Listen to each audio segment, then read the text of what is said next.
What's going on, y'all? It's your boy RC the Great, and we are back with another video, and it's our first playbook tutorial or playbook breakdown for NBA 2K20. We got 4 money plays to go over right now, and if you're new to the channel, when I break down these plays, I'm not only showing you the plays, but I'm showing you every option, different strategies, what to look for with the defense, how to exploit the defense in different ways, and how to get the most out of each one of these plays. If you like these kind of things, definitely hit that like button, subscribe. This should definitely help you out, help you go 12-0, because no matter what the defense does, you're going to be able to attack them with these 4 different plays. But I'm not going to talk too much about it. You want to head over to this auction house if you're on my team, but if you're in Play Now, you just want to make sure you select the Celtics playbook. And we're going to be using the current Celtics playbook this year for this video. Don't get the historic playbook. Head right to the auction house. Buy it for as low as you can. I got it for like $1,500. Somebody put it up. As you can see, they had tons of different plays. We're not going to go over all of them. I'm picking 4 different plays out that I feel like work flawlessly in domination, but also against users. And here's a quick look at the team I'm using right now. Not too many, great players. I'm still with Ruby Sapphires. And I have one Amethyst, that Amethyst Shannon Fry. But you definitely want to have a good mix of shooting and slashing. I do have Ray Allen, who's a sharpshooter, so you want to have somebody out there that scares the defense when they're going around screens. Charlie Ward, I actually use him for defense mostly, but he does have that 88 open 3-point shot, which is going to enable me to hit some open looks. You got Eddie Jones, he can shoot and drive, because there's going to be plays that we're using that we need somebody to shoot and drive. And then Shannon Fry, if you want to stretch the floor, he's a big that can stretch the floor. And we got John Starks. He can also shoot the rock. And y'all know I use Ben Simmons to run my offense a lot of the game, so Ben Simmons will be my point guard or my power forward, point forward, whatever you want to call it. But let's get right into the video, and remember, play calling is different this year. So you do want to make sure you are going to that pause menu so that you can select the plays that you want to use through this offense. So right now, head down to your offensive settings. You want to go to play selection. Now I showed you in the last video how to select your favorite plays. So in this video, we're going over quick 3 STS, quick horns flare, cut loop, and fist horns curl. We're not going to go over all the ones that are up there, but just remember, you do have to put these plays into your favorites in order for it to go. Also, remember that I didn't assign these plays to anyone, so they're calling it for the best player at the time. First play we're going over is quick 3 STS. We go through the play in its entirety before we get started with the breakdown. But as you can see, there's many different things going on. Ray Allen gets a nice screen from Hakeem Olajuwon for a pick and roll, gets us inside. But as you can see, this play is very similar to quick 4 horns flare, which was in NBA 2K18 last year. Everybody's around the perimeter right now, so it's a little different, and it has some different branches. But the first thing you're getting is that screen that allows you to then be able to attack the basket from the sideline towards the baseline. And sometimes the defense is going to switch. If they switch here and you have a mismatch, you can just call isolation and then use that right there.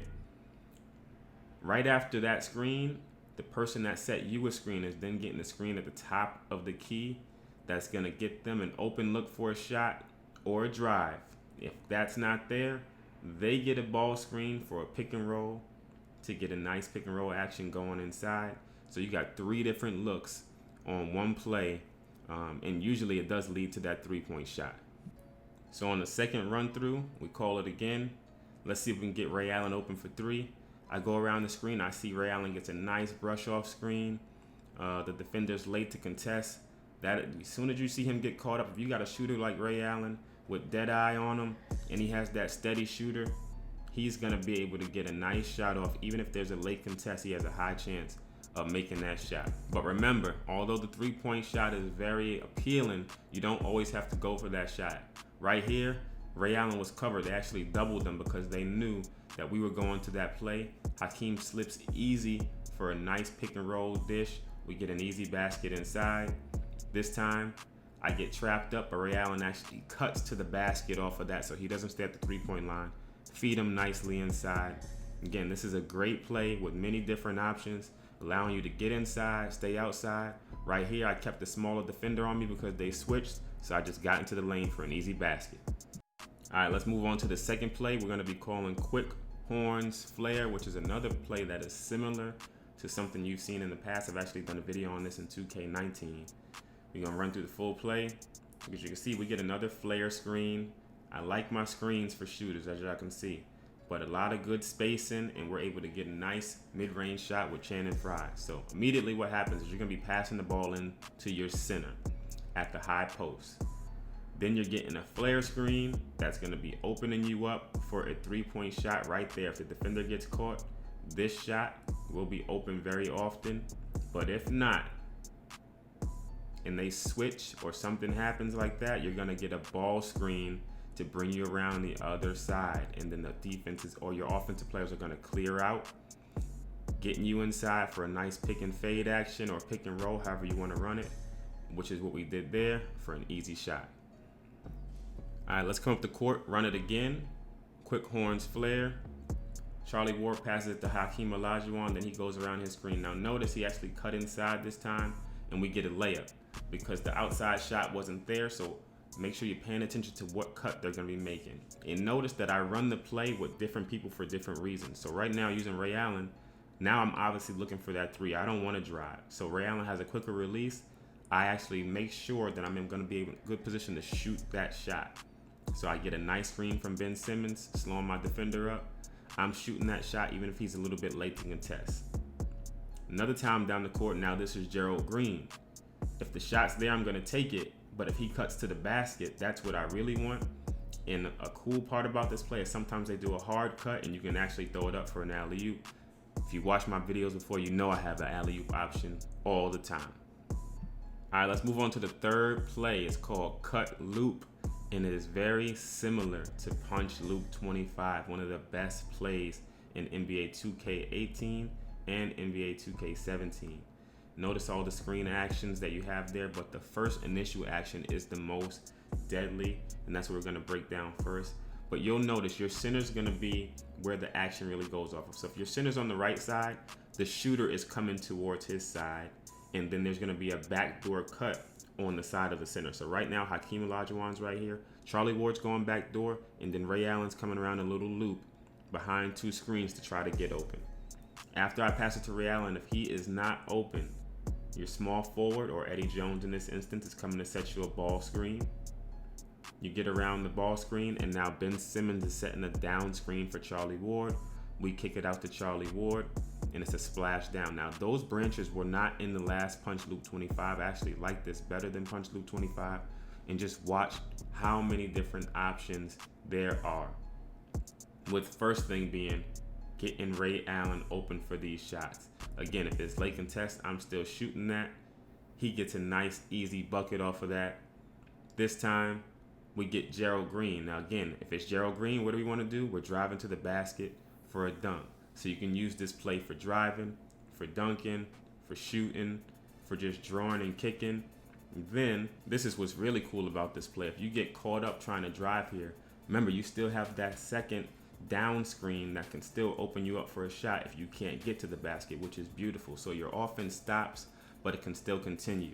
And of course, you want to keep the defense honest. So if they're really biting on that screen and they give you the lane with your point guard or whoever you have handling the ball, take that lane and let them know that you're still a threat to score with whoever has the ball in their hands. And then if you want to get really tricky, as you notice, I just gave the ball to Mutombo first before getting it to Gerald Green. So I'm going to show you from an opposite angle. Gerald comes around his screen. As soon as he clears, I am now kicking the ball to the center.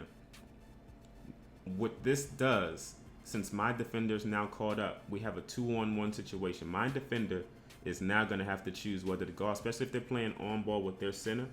They're going to try to run out to Gerald Green, which is going to leave you open to drive with your center. But if they don't come out, you now kick it out to your shooting guard, or you can hold triangle and push him towards the lane before passing him the ball, and then he will get inside for an easy shot. But right now, we're just going to take that three because he's wide open, and we're going to show you guys how to do that method again. But this time, we're going to put the backdoor cut to some good use. So again, we're going to be using the center as our trigger point. So John Starks makes his backdoor cut, and we get it to Hakeem Olajuwon, who throws it up for an alley-oop. So as you notice, that backdoor cut happens before the loop around. So when the backdoor cut happens, if you notice the defender is beat, when you kick it to the center, toss it up, and you have an easy alley-oop. Now, if the center backs up, if they're playing user defense with the center, now you have an open jump shot. So be mindful of what the defense is doing. So we're going to show you that one more time. We notice the backdoor cut, kick it to Hakeem, throw it up to Eddie Jones. Beautiful. All right, last play we're going to go through for this breakdown. Fist, horns, curl. Bring it up the court with Charlie Ward. Now again, these are in my quick plays, so I'm not calling it for anybody specific. You can assign these plays to someone specific. You can see this is another screen and roll, on ball, and then off ball screen action as well. So immediately, Eddie Jones got a curl screen from Ben Simmons. And now on the same side that Eddie was just on, Ben Simmons is gonna come and set me a ball screen. Now I could have tossed it to him in the middle there if I was paying attention, but that space is gonna be there. Off of that ball screen, if you go tight to the lane, you're gonna draw that defender that's inside. While that's happening, you're getting a backdoor screen towards the corner for the person that came off of Ben Simmons' first screen. So it's a lot of misdirection. It's a great play to get an open corner three. Let's run through it one more time. Gerald Green comes around. We get our ball screen. Now we hit Gerald in the corner. Wide open, Green, and that's splash all day. All right, this time we have a change of personnel. So Channing Frye is in that center. It's not Hakeem Olajuwon. So now we have a threat at the three-point line. The center stays in that near side corner. So when I attack, if the defense stays put to the center, I now have my head and shoulders past my defender, and that roll is open, but I can attack the basket because Kevin Garnett now has to stay put to Channing Frye, or I'm going to kick it out for three. So knowing who your personnel is, having a center that can shoot, the center is going to be in the corner in that play. If it's a center that can't shoot, the defense is going to help. You already know this when you call the play, so make sure you understand what's happening. Last thing we're going to go over is how to set yourself up for success to get the proper screen action, which is what we just did to open up that pick and roll. So what I did here is I noticed the play starts on the right, so I am on the left because I know when Blake or who is that, Gallinari comes to set his screen, he's setting it on the right. So I started on the left side of the screen so that when I made a move, I wasn't interrupting or going the wrong way off of the screen. I go off tight off of the screen, draw the defense, kick it into the middle to Gallinari for a nice layup. Easy buckets. That's the end of the tutorial. Hopefully you guys find these helpful, help you win some games. Make sure you subscribe to the channel. Let me know if 4 plays is enough for you. Do you want more plays in the next playbook? If these were helpful, definitely leave a comment. Good luck to everybody out there trying to go 12-0 and unlimited. Good luck to everybody playing Play Now. Hopefully you find these helpful. Catch you on the next video. All right, peace.